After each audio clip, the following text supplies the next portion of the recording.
कल से देश मनाने जा रहा है बचत उत्सव। पीएम मोदी ने बताया टैक्स सुधारों की तरकीब। पीएम नरेंद्र मोदी ने अब से कुछ देर पहले रविवार को राष्ट्र को संबोधित किया। उन्होंने कल से लागू होने वाले न्यू जनरेशन जीएसटी रिफॉर्म को जीएसटी बचत उत्सव बताया। पीएम मोदी ने कहा है कि मुझे इस बात की खुशी है कि दुकानदार भाई बहन भी जीएसटी रिफॉर्म को लेकर बहुत ही ज्यादा उत्साह में है। वो जीएसटी में हुई कटौती को ग्राहकों तक पहुंचाने में जुटे हुए हैं। बहुत सी जगहों पर पहले और अब के बोर्ड लगाए जा रहे हैं। पीएम मोदी ने कहा है कि गर्व से कहो मैं स्वदेशी खरीदता हूं। पीएम मोदी ने जीएसटी बचत उत्सव की घोषणा कर गिनाए कई सारे फायदे। इस जीएसटी बचत उत्सव में आपकी बचत बढ़ेगी और आप अपनी पसंद की चीजों को और ज्यादा आसानी से खरीद पाएंगे। हमारे देश में गरीब किसान, मध्यम वर्गीय लोग, दुकानदार, न्यू मिडिल क्लास, उद्यमी, युवा, महिलाएं, किसान महिलाएं, दुकानदार, व्यापारी, उद्यमी, सभी को त्योहारों के इस मौसम में ये बचत उत्सव का बहुत ज्यादा फायदा है। यानी त्योहारों के इस मौसम में सबका मुंह मीठा होगा।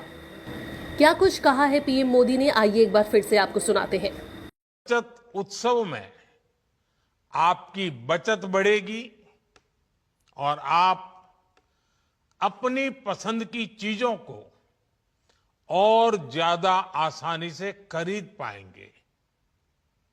हमारे देश के गरीब, मध्यम वर्गीय लोग, न्यू मिडिल क्लास, युवा, किसान, महिलाएं, दुकानदार, व्यापारी, उद्यमी, सभी को ये बचत उत्सव का बहुत फायदा होगा। यानी त्योहारों के इस मौसम में सबका मुंह मीठा होगा। देश के हर परिवार की खुशियां बढ़ेगी।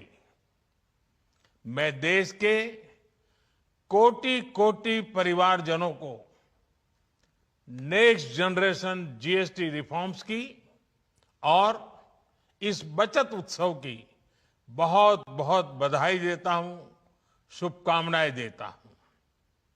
ये रिफॉर्म भारत की ग्रोथ स्टोरी को एक्सेलरेट करेंगे, कारोबार को और आसान बनाएंगे, निवेश को और आकर्षक बनाएंगे और हर राज्य को विकास की दौड़ में बराबरी का साथी बनाएंगे।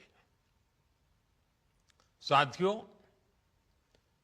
जब साल 2017 में भारत ने जीएसटी रिफॉर्म की तरफ कदम बढ़ाया था, तो एक पुराना इतिहास बदलने की और एक नया इतिहास रचने की शुरुआत हुई थी। दशकों तक हमारे देश की जनता, आप सभी लोग, देश के व्यापारी अलग अलग टैक्स के जाल में उलझे हुए थे। Octroi, entry tax, sale tax, excise, VAT, service tax, न जाने भांति भांति के दर्जनों टैक्स हमारे देश में थे। एक शहर से दूसरे शहर माल भेजना हो तो न जाने कितने चेक पोस्ट पार करने होते थे, कितने ही फॉर्म भरने पड़ते थे।